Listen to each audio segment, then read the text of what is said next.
And we're back, everybody. It's your host, Darren Carter, the Party Starter. If it's your first time listening, thank you so much for checking out the Pocket Party Podcast. We try to shine light on the world and make your day a little easier with some conversations.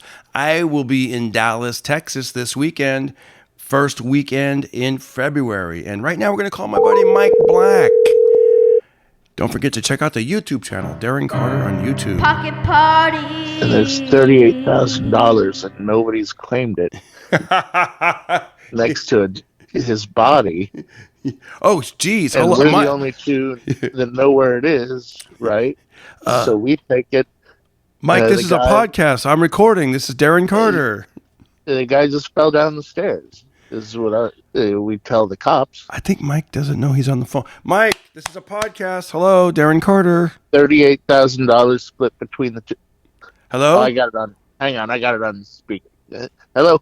Hello. Hey, Mike, this is Darren Carter. You're on the Pocket Party Podcast. Hey, Darren, how's it going? I'm good, buddy. You might want to wrap up what you were doing over there real quick, and we'll begin. Oh, that was for a radio play that me and a buddy are doing. Oh, damn, that's cool. Love radio plays. Yeah, you wouldn't like this one, though. It's stupid. Oh, cool. Just never mind. Pretend I didn't even bring it up.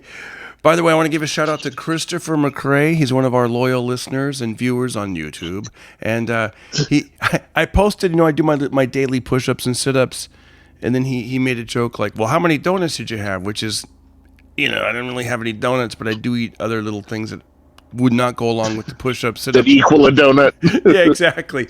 And he's like, tonight I'm making, I think he said country fried steak or chicken fried. I always knew it as chicken fried steak, but yeah. I think he may have said country fried steak. And I'm like, man, I have not had that in a while. So Saturday night, I had a country fried steak. Why? Why would you I don't know. Purposely eat that? The power of suggestion, I guess. I get eating it out of desperation, like Christopher did. But if you have the means to eat other things, why would you have that? Well, I performed at a casino up in it's called the Chachansey Casino. I did it with our buddy Paul Rodriguez. I'm a legend. He's awesome. Awesome, by the way. Great guy on stage and off. And at they give you these meal vouchers, or like you get 3 meals, $20, whatever, anything you want. And so I went to the diner after the comedy show, and I saw it on the menu. It just kind of leaped out at me. I was like, should I go cheeseburger? Should I go omelet? Or should I go country fried steak? And plus, it was a little closer to the 20. I'm like, well, I'll get my money's worth. Yeah, I guess. Yeah. Do they not let you keep the change or give it to the waitress or whatever? No, you got to pretty much use it and then just take care of you got to you have to tip your waitress out, or waiter out of your own like cash. But as far as the meal, it's covered up to $20. And I was like, well, I could get this $12 cheeseburger or this $17 country fried steak with gravy and biscuits and gravy. Yeah. That's a lot of carbs that you're having. Yeah, I know. I did. It was all at once. I know. That is worse than a donut. I know. But it was really good, though. The biscuits and gravy weren't that good, to be honest with you. Like, the first one was good because I hadn't had biscuits and gravy in a while. And then the second one, I was like, these biscuits aren't completely cooked. And then I just went back to the country fried steak or whatever. Did you smash your plate on the floor when you realized it wasn't that good? No, I'm not. No, I'm not that guy anymore, bro. They love that at the casino when you do that. Yeah.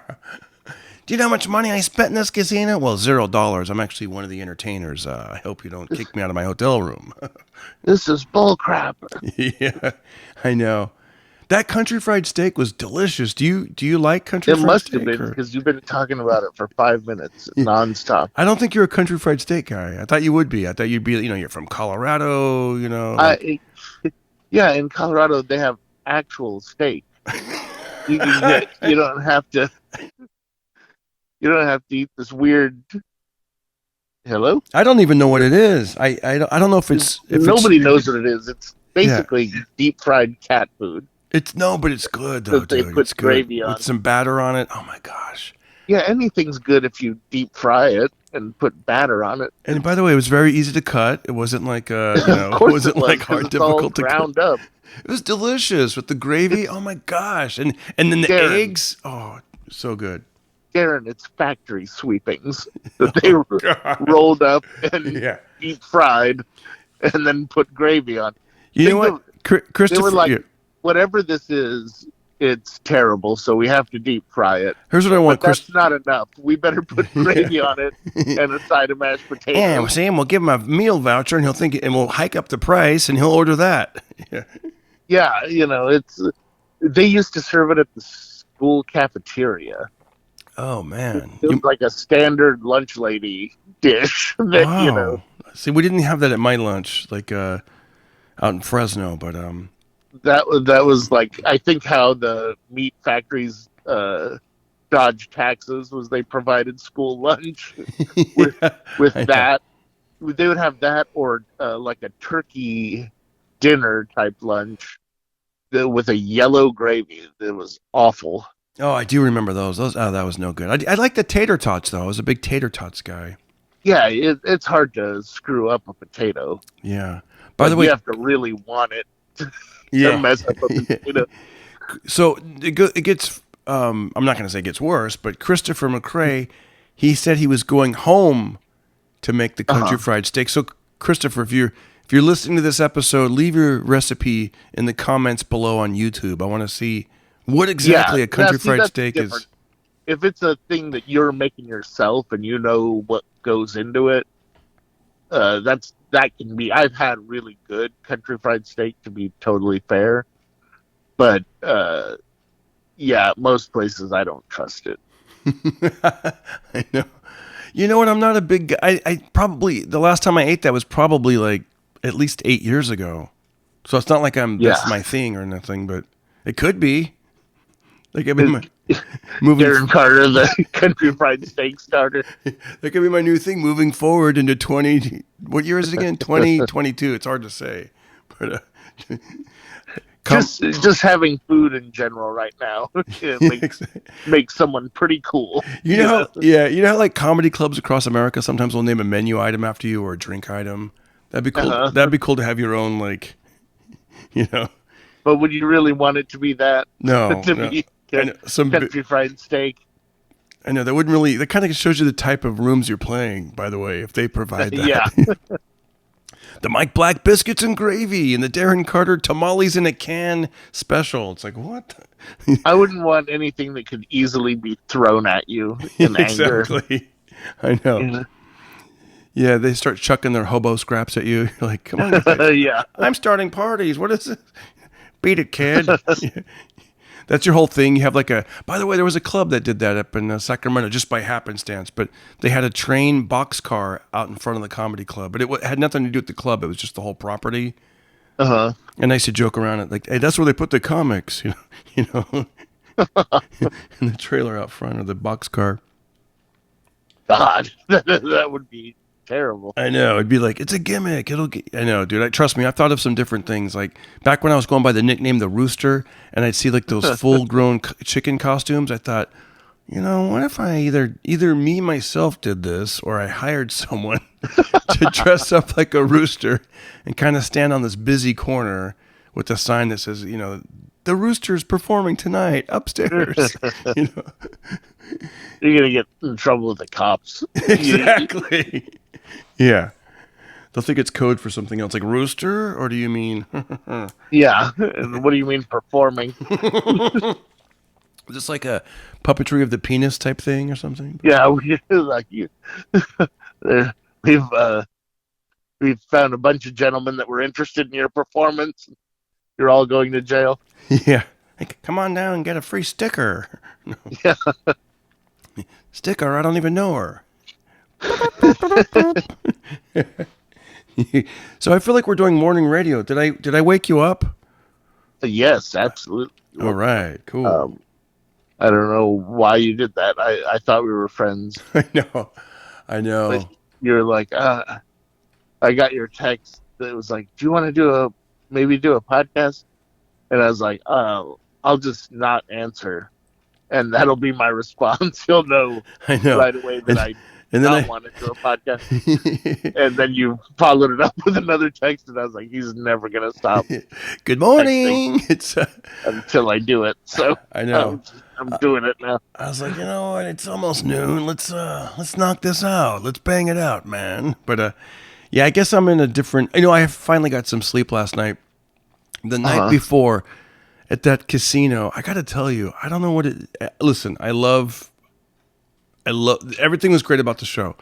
The actual room, I don't know what it was, man. Like, actually, I don't want to say it was this particular casino because I want to go back. It was another casino I played at a month ago, we'll say. And those pillows in the room were rock hard, man. They were like these puffy pillows that were like bulky, I should say, not puffy. They were more like bulky, and they had zero give to them. And there was 4 of them. Like it wasn't like, oh, these 2 are soft, these 2 are firm. They were all like, so your neck was just like bent up. And man, I could not get comfortable. So finally, I was like, okay, here's what I'll do. And I smashed 2 pillows together. If you could picture 2 pillows together. And then I kind of laid my head in the valley of the 2 pillows. And that worked. That worked. It worked for a while because I went to bed that night I went to bed very early. I went to bed at like 11 p.m. And then I woke up feeling kind of tired but kind of refreshed. And I'm like, oh, that was cool. And it was 1 a.m. I slept for 2 hours. I was like, oh my gosh. And then, by the way, the 2 pillows had been moved and my head was just flat on the bed. And it was, yeah. So the pillows didn't work out. The pillow, that little sleeping in the valley thing didn't work out. And then also, they had like this sensor, this light. I don't know what it's called. Like a every time you walk by it, the light pops on. The sensor. A motion detector. Motion detector light. Yeah, they had them by the nightstands. Well, the one, and they were on near the floor, which is great if you have to get up and use the restroom in the middle of the night. But then one of them was faulty, and the light kept coming on every like 2 or 3 minutes. And at first I thought it was like, oh, maybe I'm watching something on my phone and it's loud, and then that's what triggers it. But then I was trying to sleep, and the thing would pop on. And the weird thing was, the light was orange. So it kind of looked like fire. So you're trying to fall asleep. Oh no! Yeah, with these darn pillows, and then you're sort of falling asleep, and then boom, orange light. You're like, whoa, oh yeah, it's just, and then you get used to that, and then you drift in and out of sleep, and then the light comes back on, and I'm like, oh, it's sunrise again. I'm like, oh good, it's sunrise. Nope, it's 3:12 in the morning. It's like, gosh. And you couldn't unplug those? I couldn't even figure out. No, I'm sure I could have called maintenance or something, but then I was like, I don't want some strange maintenance person in the room, and he'll be up in 45 minutes, and it's like, oh god, and then. But I mean, like, you couldn't just physically unplug them. No, because they had like this casing around it, and it was plugged. I mean, you probably could if you got real destructive and creative, but I was half asleep, and I was like, oh, just. I'm on fire. I'm on fire. Yeah. I was like, I'll just use these other 4 or these other 3 pillows that suck. I'll just kind of block the light that may come on every 3 minutes. And so I sort of built like this pillow wall to do that. Yeah. It was weird. I know. And then I was thinking, what if the maintenance guy comes up and he's like, oh no, there is motion detector. There's a clown under your bed. Or something, So, but I powered through. I woke up, and eventually, I was like, okay, I got enough off and on sleep, and I got the heck out of there. But do you ever have that problem falling asleep in a hotel? Not really. I'm pretty good at it. I thought I was good at it, but I've never had that pillow problem. And then the other thing the bigger problem for me is usually I don't know what temperature to keep because I'm either going to wake up burning hot or freezing cold. So and the first night, I don't know what exactly to put the thermostat number at. Yeah, I have that where I don't know, like, how cold it is outside, and because that can affect your room too. And like I have had times where I'll wake up in the middle of the night like just drenched in sweat because it got crazy hot in the room or something, Yeah. But I just deal with it like a man, and then I go back to bed. That's what I was doing. I was like, I'm dealing it like a man, and then I had this weird. You don't wear contact lenses, do you? No, See, I'm not one of those weirdos. so, well, I am, and I wear contact lenses, and I forgot my saline solution, which I was like, what the? But luckily, I had like the eye drops, so I kind of, I kind of manned up and just used my eye drops as a saline solution. I even went down to the gift shop, and they didn't have What's it. the Wait? What's the difference between saline solution and eye drops? Saline solution comes in a bigger bottle, and that's what you're supposed to keep your contacts in overnight. And the eye drops are just when your eyes are like dry or whatever. Yeah. But I figured you squirt them both on your contacts, so maybe in a jam it'll work, and it did. It worked. Now, how much is saline solution? Like a regular bottle of it, Oh, I think like $12. and how much are eye drops? Probably about the same, but it's more compact. They really have you guys by the balls, don't they? By the eyeballs. Yeah, you contact They really lens got us folks. by the eyeballs. Yeah, there's a $24 a month. Just I know. What's up, guys? How you like the show so far? Pretty good, right?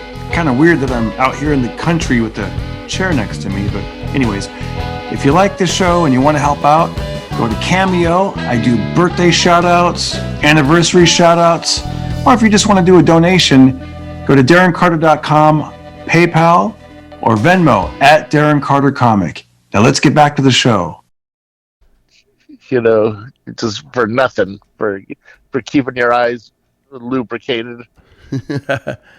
That really, you would think like uh, the optometrist or whoever would just say, uh, you watch a really sad movie at the beginning of the month and I collect know. all your Yeah, tears yeah. and just save them.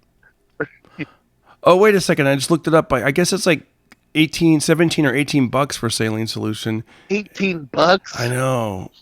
for tears, for fake tears. Or the fake tears thing is rewetting drops. Those are $8.91 on Amazon. So yeah, you're at like Yeah. $26 a month Yeah. on fake tears. Maybe that's why I watch so many episodes of like Little House on the Prairie. I can like save money. By the way, we watched an episode last night. Dude, I'm telling you, the description, you're going to be like, oh, it's predictable. I don't want to watch it. But even though it was predictable, I watched it and it was great. And I did have a feeling that I wanted to cry. I don't think I cried, but I had that feeling. What happened in the episode? Okay, it was. It said like, 16-year-old troubled youth comes to live with Laura Ingalls and with their neighbor, like lives with the neighbor, the grandparents. So you're already thinking, oh, what do you think's gonna happen? Troubled youth comes to Little House on the Prairie, and that's all you know. Well, she gets into trouble at school. It's a guy. It's a like a 17 or 18-year-old boy. Well, then he probably steals a pie off a windowsill or some sort of trouble like that, or starts a gambling ring or something. And the parents are like, no, he's a good boy, and Michael Landon has to stick his nose into it and go, hey, that kid stole the pie, and you guys need to, tell him what's what, that we don't do that here, and that he probably did it because has abandonment issues. And if you guys would take better care of him, he wouldn't steal pies or whatever. This is just my guess. And No, it's a wonderful guess. And how do you think it ends? The kid strangles his teacher and tells Laura Ingalls, "Look, I know we're in love and whatever, but I'm on the lam now, and so I gotta leave town." You had it like 99% right up until the very end. Right up until where he strangles the teacher. Do you have any other That's more like endings? an episode of The Fugitive or Yeah, something. exactly. Then he moves on to the next one. Oh, next week I'm booked on the Waltons. Yeah. Yeah. So what actually happened on the Okay, so here's what actually happened. I already thought, oh, troubled youth comes to live. Okay, somehow Michael Landon's gonna set him straight, and it's gonna be a happy ending. Ta-da! That's pretty much. Sure. Right. So, but dude, it was so dramatic. It was so good. So it opens up in Chicago, Uh-huh. and we find out later that it's Chicago, and the father is comes home from work, and you could tell by the way that right when he starts to rattle the door, the mom pops up all scared, goes over to the stove and starts ladling his soup, and she's all scared of him, right? And he's like, Oh what wow. do you got for me? And he's like, oh, okay, I'm sorry. And he sits down, and he goes, there's not enough meat in this soup. And then she's, but she means it innocently, but she's like, well, Henry, I try to make the best with what you give me. And he looks at her like, you little, Ungrateful. yeah. And then she tells him, she goes, she tries to make small talk, like, and it's almost like how comedians would hang out at the Hollywood Improv bar trying to get gigs, or the guy, the workers, the day laborers hang out in front of Home Depot. Well, apparently in this guy's world, he would hang out by the docks and try to get chosen for jobs. So she's like, any luck today down there? And he looks at her like, we're just staying like, it's none of your business what I do down there. You got it, woman? And then he's like, where's the boy? And she's like, he went to bed. He went to bed, did he? And he's like, and he calls for him, Todd, get down here. And the little boy's 6 years old. He's all scared. And then and he's like, you're going to stand right there while I eat my supper. And then the little boy, like, he had like a ripped shirt. Yeah. And he goes, what's that with your shirt? And he's like, sorry, Dad. And he goes, oh, yeah. Right. And he just grabs it and he starts ripping it. And he goes, I paid 50 cents for that shirt. And he like rips it up. And it's like, and then the mom is like, what do you do? Don't. And then he slaps the boy. And then the mom is like, stop. And then he slaps her. And then he goes, I'm out of here. Does he make that noise when he slaps her? It's like, I don't know. And then, he sounds like a terrible man. I know. So I was already hooked in just with that. It was like, whoa, this isn't even like Little House on the Prairie. Like, I don't see anybody that I recognize. And then She's like, you call this chicken fried steak, and throws her out the window. This is country fried steak. I like chicken fried steak the way Christopher McRae makes it from home. It's the same thing. Shut up. I haven't slept in a year with those hard as a rock, puffy, bulky pillows you got from that damn casino, woman. Well, you and your $20 voucher. But so he leaves, and the little boy's like, the mom is like, sorry. She's like hugging him and kneeling down, and he's like, I hate him. I hate him. I hate him. He hates his dad, right? So then the guy goes down. I think we all hate him. Exactly. I know. We can all agree. He wants more meat in his soup. I get it. No. Yeah. So he goes down there. He goes down to the docks, and he picks the guy that would be, in our case, like the booker. Right. And he goes, why do you keep passing me over? You keep passing me over, and you're picking him and him and him. And he's like, is it because they, basically like they kiss up and they buy you little gifts and do? And the guy goes, oh, I don't do any favors, I do it strictly by. And he goes, what do you mean? And so that guy, he goes, hey, and he like punches him, right? And the guy falls down. But then rather than getting back up, he has a pistol, pop, pop, pop, kills the guy. Wow. I know. So then the cops knock kills on the angry dad. The angry dad. And then you hear a knock on the door. The police. And he goes, hello, I hate to bother you and I hate to break this news. Is this wallet you belong to? And then they're like, he was killed tonight. And the mom is crying, oh my God. And then the little boy, you see him, they pan over and he's kind of smiling like, yes. Good. Did either of them go, what about the $400 that was in his wallet? I know. No, they did it. And then flash forward. The kid was 6. Flash forward to now he's like 17. Uh-huh. And Michael Landon, he's I don't know what his name is, Mr. Ingalls. We'll just call him Michael Landon. Yeah. So Michael Landon, he's like baling hay, it's all happy in their little town.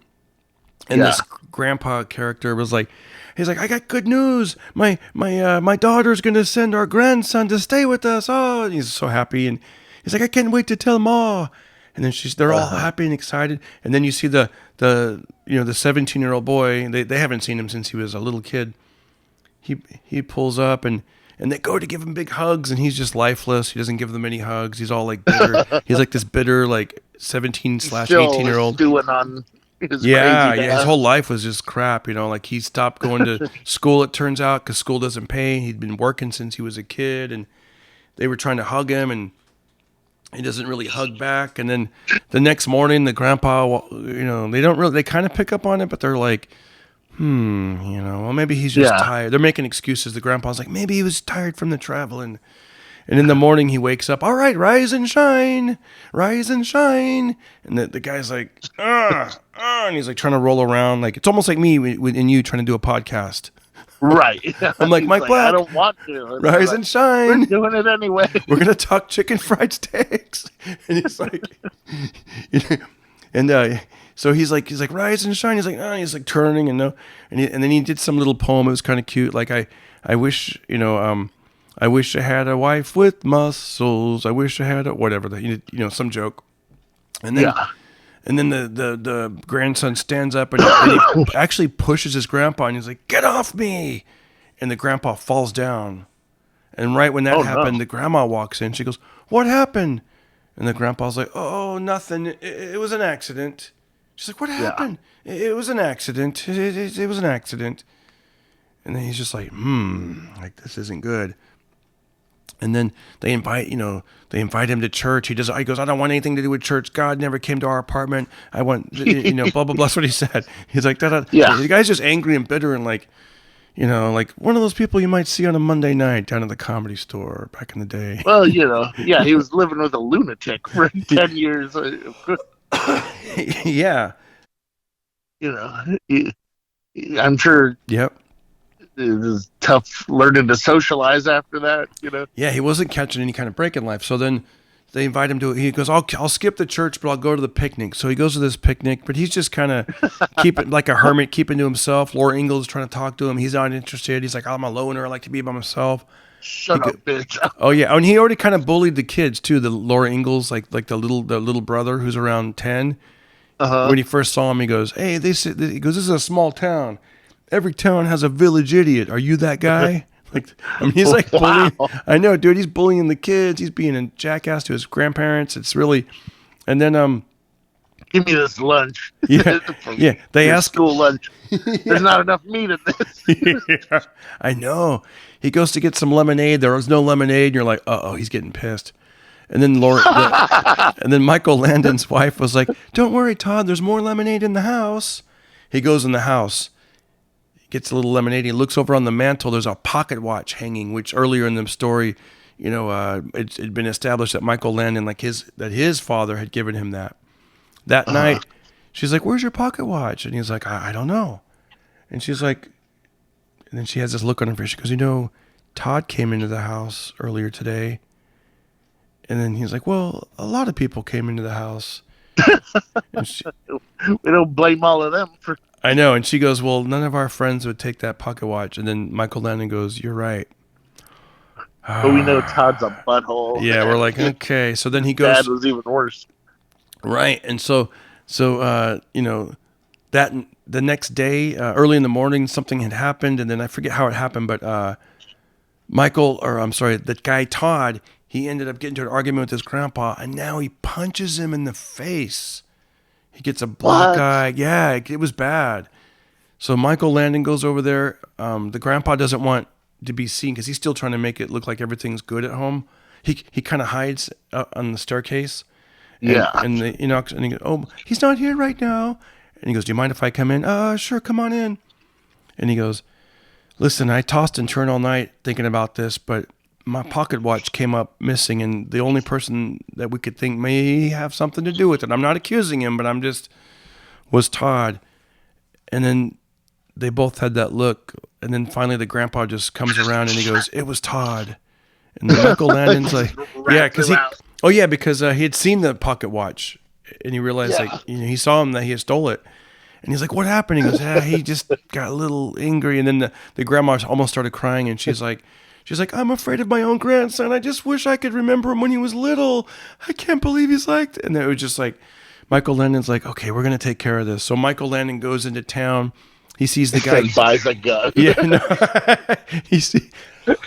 He sees him gambling, and he walks up to him and he goes, "We need to talk. I need to talk to you." And he goes, "Where's my pocket watch?" He's like, "I just bet it." Yeah, you're right. He goes, "I just traded it with this gentleman." Just like you've seen the episode. And then the guy goes, he goes, "Trade him back." And so he gives him back his money. And then the guy goes, "You owe me $10 more." So Michael Landon pays the $10. He gets his watch back. And then he goes, and he tells the guy, Todd, He goes, two ways. You can either work for me to earn that money back, or I can march you over to the jail. What's it going to be? And the guy Right. goes, well, how far is the walk? I guess we're going to find out. Yeah. Boom. So then, boom, they walks him to jail, spends the night in jail. Next day, makes him the same offer. Guy's like, okay, I'll work. I'll work for you. And then, of course, now he's starting to work for him, but they're starting to change a little bit. Like he's, a hard day's work, digging Yeah. postal digging. This goes on Has for right. Goes pride on, in himself and pride in stuff. himself and work ethic. It's like us doing podcasts. How we're pieces of shit when we don't do this. And then Right. But then when we do, we're like, hey, things aren't so bad. I know. I was like, hey, honey, you want some more meat in the soup? I just did this hard labor podcast. I'm going to spend it all on me. Exactly. I know. Clam chowder from the Smokehouse and some cheesy bread. But so yeah. So then he's feeling like, okay, he's feeling good about himself a little bit more. Not totally crazy. But he's like starting to loosen up a little bit. And then he decides he wants to leave. And then Michael Landon has his heart-to-heart talk with him. He's like, you're always running away from people that like you, care for you, that love you. And he's like, nobody loves me. Nah. And then Michael Landon goes, your grandparents do. You weren't here for the whole lemonade situation. Exactly. And he goes, and I think he goes, and I love you. I like you a lot, or something like that. And then the next day, Michael Landon wraps up a present. He gives him a shirt. Knocks on the guest house barn or whatever he was staying in, gives him the package. He goes, you're welcome to come to church. He goes, I told you I don't want to go. But he's a little bit more soft. Yeah. He goes, well, if you change your mind, we'll do the church and we're having another picnic afterward. And he goes, oh, I'll think about it or something like that. Michael Landon leaves. The guy opens up the present. He looks at the shirt and then all of a sudden he has a flashback because it's the same color and pretty much similar style to the one that was ripped when he was a kid. And he just like looks at it and he just starts ripping it to shreds and just like, I'm still pissed off, and he just rips it up. Yeah. And then the guy, I don't know, somehow he's out of that area. And then Michael Landon goes to check on him one more time. He goes, let me just go check one more time. And you guys go to church. I'm going to go check. And he sees the shirt's all ripped up and he's like, uh-oh. Yeah. Uh-oh. Like, I was eaten by a wolf. I better go to the grandparents' house because it looks like he's on a rampage again. Goes to the grandparents' house, talks to him, and then they have like this, like, what are you doing? It's almost like those Rocky speeches. Ain't about how hard you can get hit. It's about how hard you can get hit and keep moving forward. Right? Life ain't no sunshine and rainbows. That kind of thing. Like, I love you, grandpa. And then the guy's like, you don't love me, no one loves me. And he starts trying to punch Michael Landon, and Michael Landon's dodging the punches. And then they get in like this grapple situation. And then they're like kind of like almost like hugging, like he's trying to tick him. And then he just starts, he goes, I hate you, I hate you, I hate you. And then he just like squeezes him and he goes, I love you, I love you, I hate you, I love you. And he just starts crying and he goes, because he had all this pent up emotion. And he's he's hugging Michael Landon going, I love you. Like that. And he just goes nuts. Oh, yeah, because Michael Landon kept calling him son. Like, look, son. And he goes, you're not my dad. And he goes, it's an expression. It's an expression. And so this guy, an expression. I know. So he's like, just like starts crying, bawling in his arms, like, and then, of course, they cut to the church. They're singing the song. Michael Landon walks in. You're thinking they're going to walk in together, but they don't. Michael Landon walks in. And then about 30 seconds later, the boy walks in. The man, Todd, walks in, and everyone kind of looks at him and they keep singing. And then he goes and sits next to his grandparents and they roll credits. Dude, it was great, man. It was a great episode. All right, I just heard some applauding. That was me. I thought you were going to join me on your end. Oh, man. You're so optimistic that you thought. You're still in your angry Todd stage, it sounds like. Yeah, I'm going to rip your shirt to pieces when I see it. Hey, I give you one of my merchandise shirts. You just rip it up. You ain't no party, motherfucker. This ain't no party. You ain't no.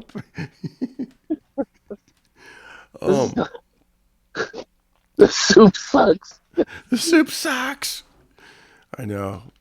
Nobody gave me any lemonade.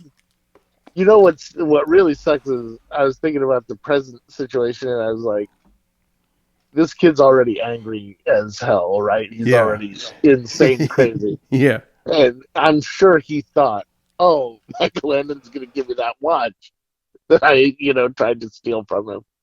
And then he opens it up, and it's not only not the watch, I know. but it's the exact same kind of shirt that his dad beat the living crap out of him over. Oh, And it's he's like, ah, I you know, know because I think my wife even said that. She goes, "Oh, I bet he," because I think she like looked away or something for a second, or she's yeah, like, "Oh, did he wrap up the watch?" And I'm like, yeah. No, he made it. He like made him a shirt or something, like a homemade. that It's like a homemade, that was a perfect emotional trigger for you know. an anchor that just took him right back to childhood. Yeah, no. No, but yeah, we It's got. like, did you ever see that Kids in the Hall where it's Kevin McDonald and Dave Foley are playing a couple that are throwing a party, and Kevin McDonald is the husband, and everything he says to every guest is completely wrong. Where he's like, "Oh, what do you think of the hors d'oeuvres?" And the guy just stares at him, and he's like, "What do you think of the hors d'oeuvres? What are you, deaf?" And then it cuts to them in the bedroom. He's like, "How the hell was I supposed to know he was deaf?" What are you deaf? That's hilarious. It just keeps getting worse every single guest. He's like, "How was I supposed to know he was a prisoner of war in Vietnam?" Like just each thing is so terrible that he's guessing. Hey, I know what I wanted to ask you. Comedy related. Uh huh. Do you Can you tell me about the first time you actually like killed on stage? Like not your first time on stage, but the first time you're like, "Wow, I did really good tonight." It it was the first time. Oh, It was damn, really? it, it was yeah. I the very first time I did stand up, I thought was going to be at the Comedy Store, but I was just going to go to the open mic and do it, you know. But I didn't realize that they had the lottery system, which was like, you draw to get a number, and then if you got a number, you would get a spot next week Mm. for 3 minutes. And I got a number, but I was like, they were like, so yeah, you're set for next week. And I was like, well, shit, I wanted to do it today. Like I thought it Yeah. was like you found out that day if you were going. And so in between then, I'd been going to a bunch of comedy shows, and my plan was I was like, I'm going to do the 3 minutes at the store, and then I was going to do my friend's show out in Santa Monica for 7 minutes. And so the one at the store didn't work out, and so the first show I did was the one for 7 minutes in Santa Monica. But they had told it was Sally Mullins, you know her. Oh yeah. Uh, she was booking a show out there. Her and her friend Kevin Bray were running it, and they gave me some really good advice. They were like, if your first time you're going to have a lot of adrenaline, and you're probably going to just motor through your material really fast. So whatever you wrote for seven, add half as much more, just in case, That's great like. advice, by the way. And they were like, so that way you do the whole amount of time no matter what. And they were like, and just don't worry about it if you don't finish everything that you wrote. And so I went up. I had written so much stuff that I was like, there's no way I'm going to memorize all of it. So I just brought my legal pad up with me Wow. and was just kind of reading jokes, but they were killing. They were really doing well. And the host was a guy, I don't remember his name, but he did a whole bit on Batman. And he came up to me afterwards and he was like, so do you always read your jokes off a notepad like that? And I was like, oh, this is my first time. He was like, that was your first time? Wow. He was like, that was really good.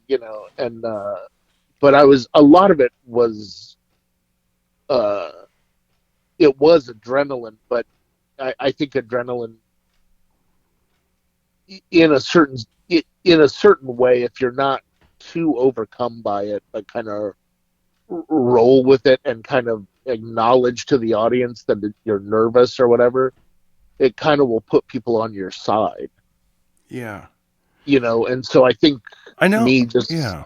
acknowledging that, just saying, and like, uh, one of the jokes, I forgot that when I wrote it, it continued to the next page.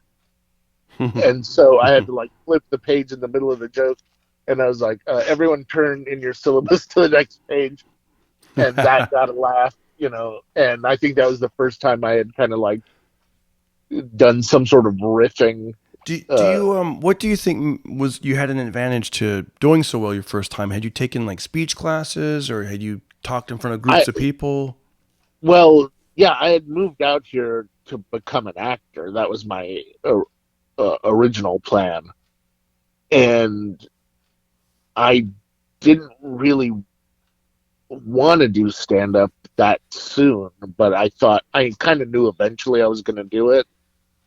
But I had been doing theater in some form or another since I was about 7. No. Because I think I told you that I had really wanted to do this from an early age.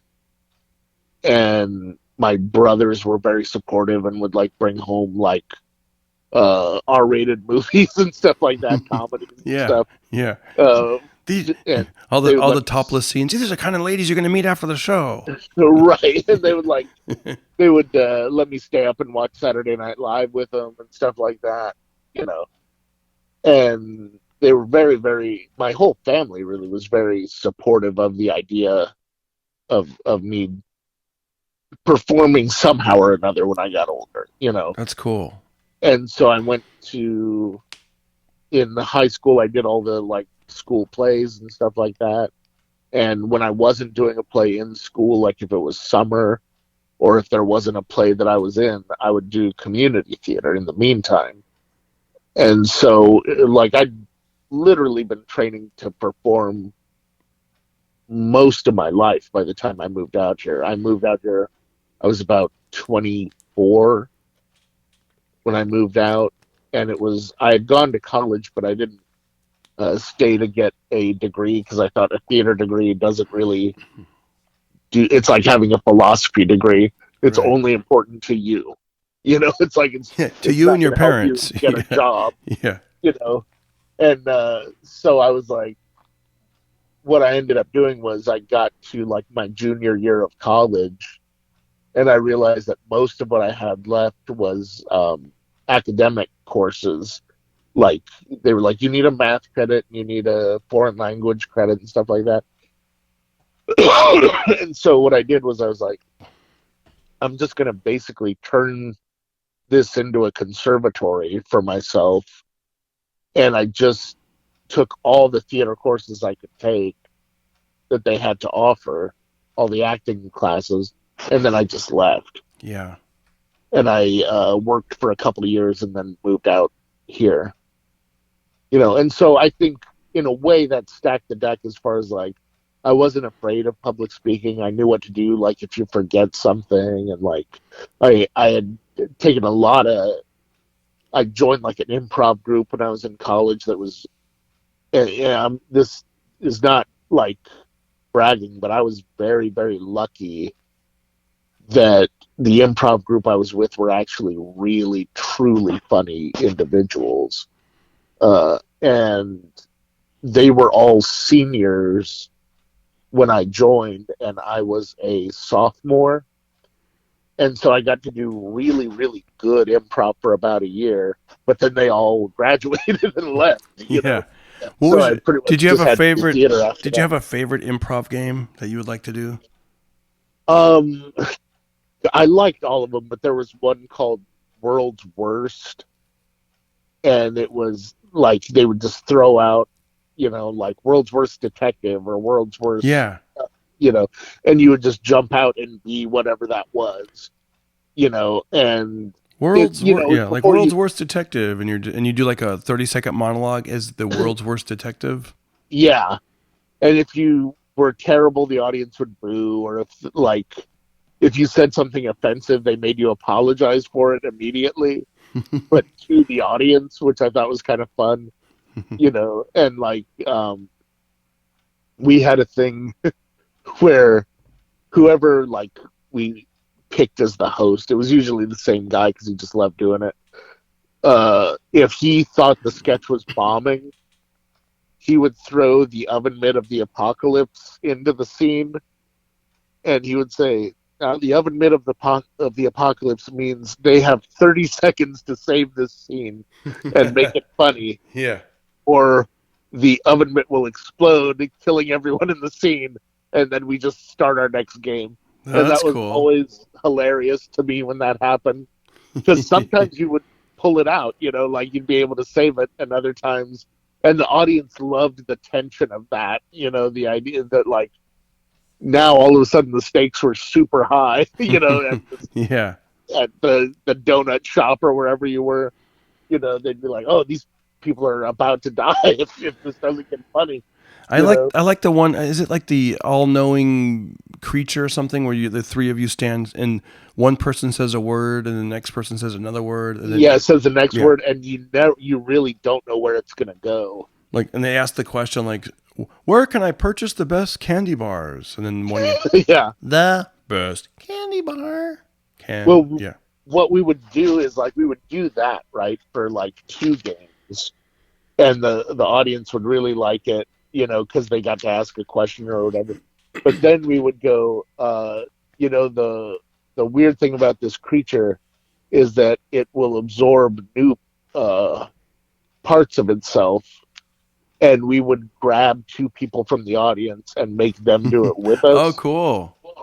And and so like if they weren't really paying attention or didn't know how the game worked that well, Yeah. it was a lot more fun because they didn't like someone would we'd be like, the apple falls, and they would go, I don't know what's happening or something like that. Yeah. Yeah. Yeah. But That's like so occasionally you'd get someone who really got it, and would like run with it. It was a lot of fun.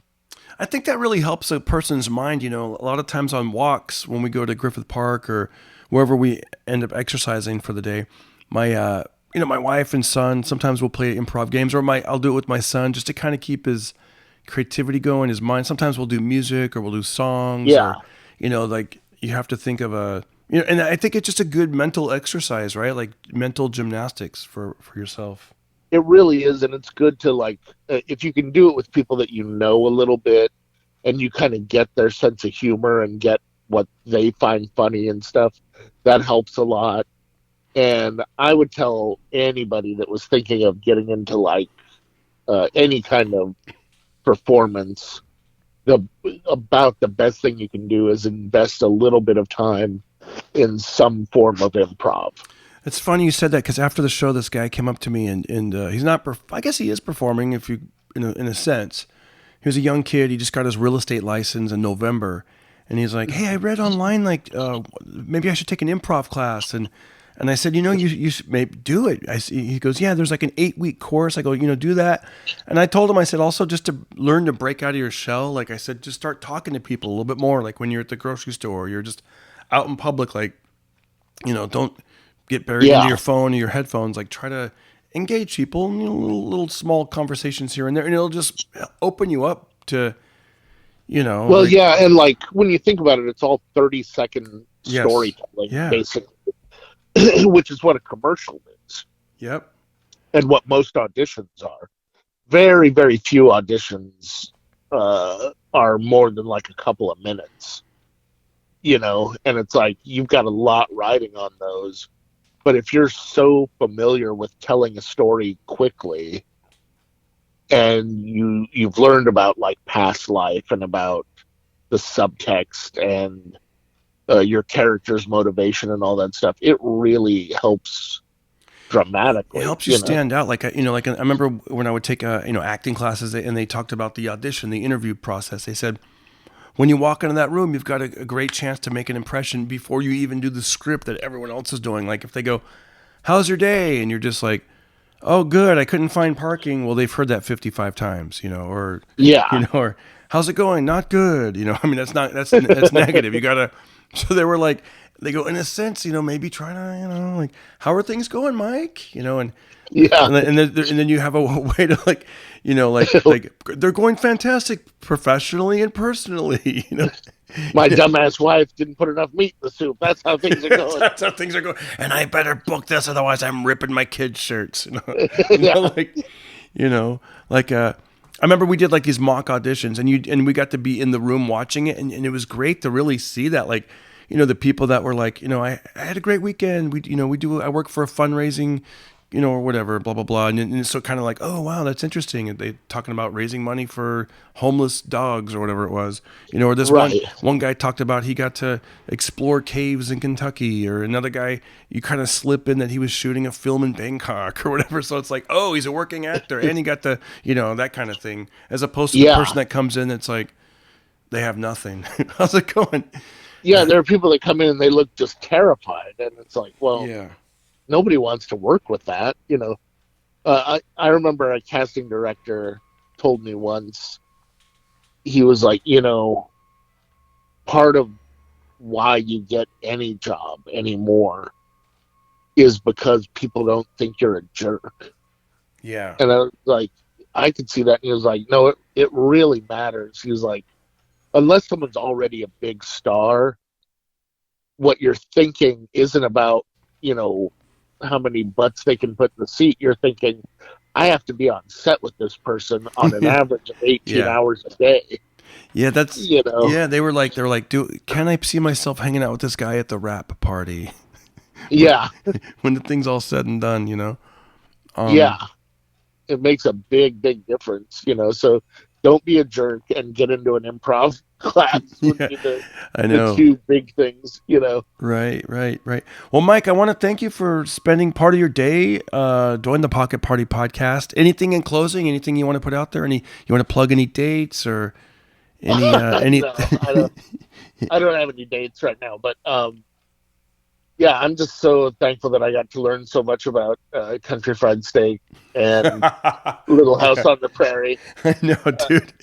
Dude, I know. I gotta put in some really good keywords because I don't think this one's gonna get on this week's. Oh, you'd be surprised. There's a huge, huge fan base for both of those I things. know.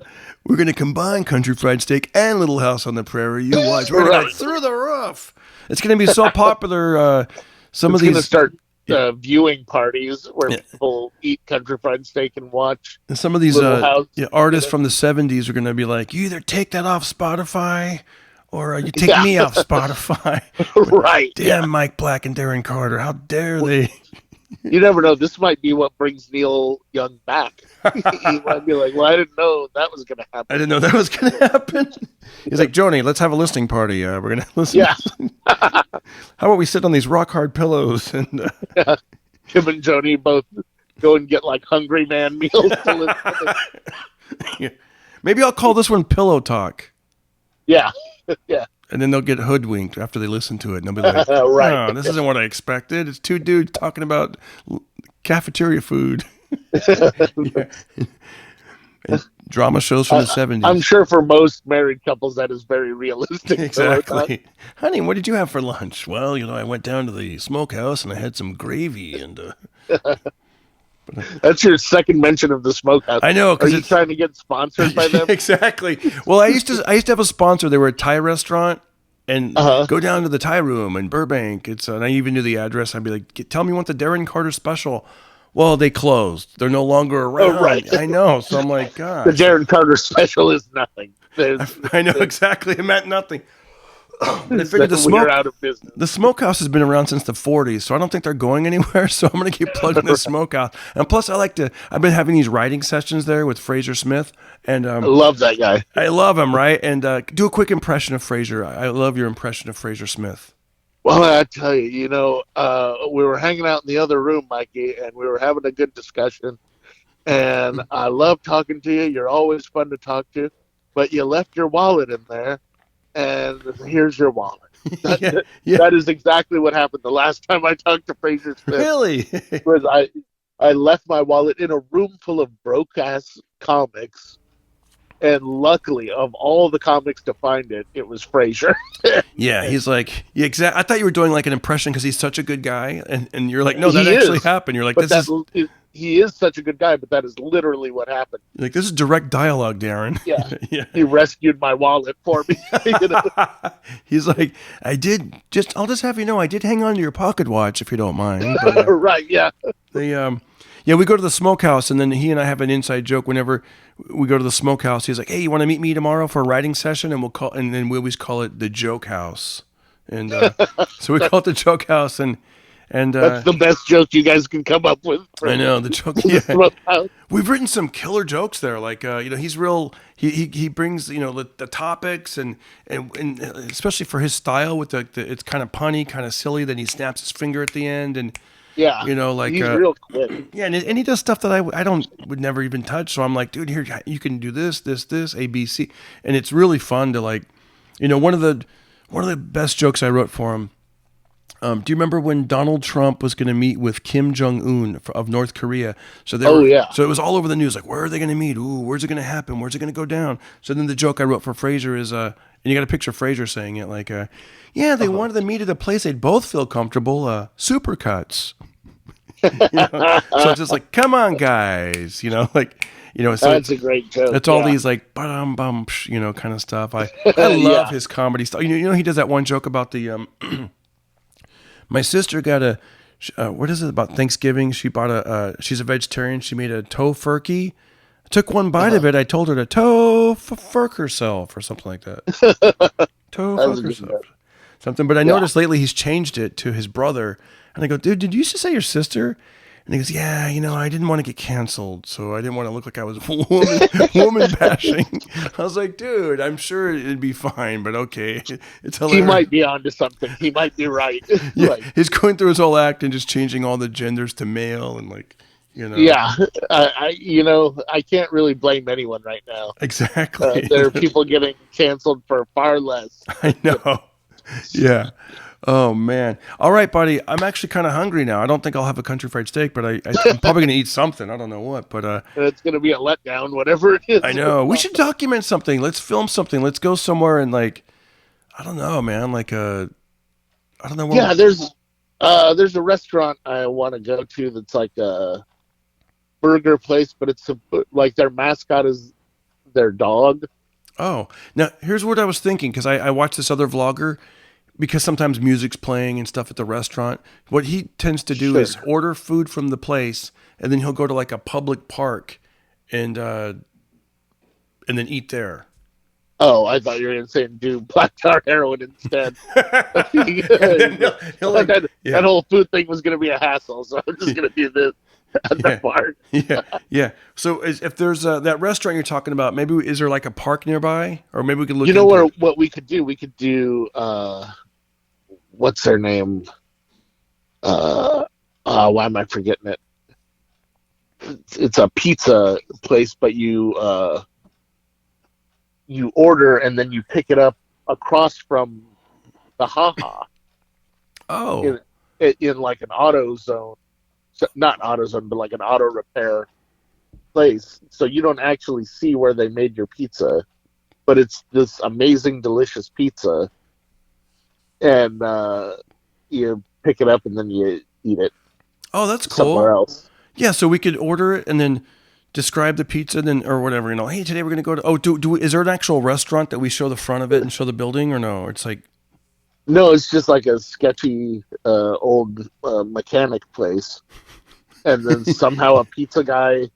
It's kind of like the devil at the crossroads. He just kind of materializes with your pizza. Oh wow! So it's pretty cool. So we do that, and then we'll meet at a park. I know a park we can meet at that's kind of like a nice neighborhood park. They won't let you eat at the haha. Oh, I mean, we could, but I mean, I don't know. Yeah, we could. You don't have to eat there. But I was just trying to think, like, unless there's like music playing during the day. Did they have tables set out or anything? Oh yeah, maybe like in that back patio area. I don't know. You have the run of the place. You're right. We could do. Yeah. That might be good. That's a good idea. I'm kind of nervous about this sketchy pizza place. I don't know where. Yeah. People are breaking into my club.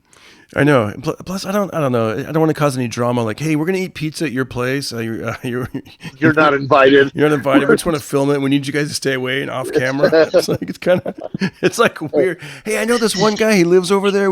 Hey, Jamie Kennedy, can we come to your house and eat? But you're not on. So you guys keep it down. We're shooting. Exactly. I know. Well, you're eating pizza though. Yeah, that's part of it. It's part of it. It's like. Well, I think what makes the vlog good, that the ones that I saw, is like they show the building and like, here I am at the Jollibee. It's a Filipino fast food, and he kind of shows it, and then he shows the menu, and then he takes the food to like a park, and does black tar. Oh, it's a Weirdos pizza. Have you ever had that? Oh no, I've heard of it though. It's fantastic. You're gonna have the time of your life. Okay, we'll do it. We'll do Weirdos pizza. Yeah. Okay, yeah, let's do it. Okay. We'll figure it out. We got it. Okay, Mike, thank you so much, man. Have a great rest of your day. All right, you too. Thank you, buddy. All right, bye. That's right, guys. If you enjoyed this show and you want to help out in any way, I'm on the Cash app, so hit me up at $ Darren Carter Comic.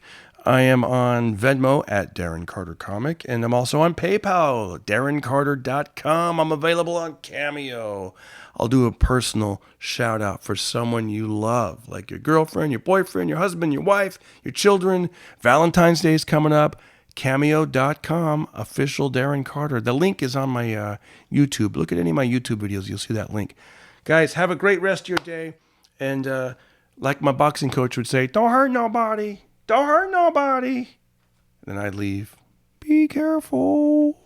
Be careful. Don't hurt nobody.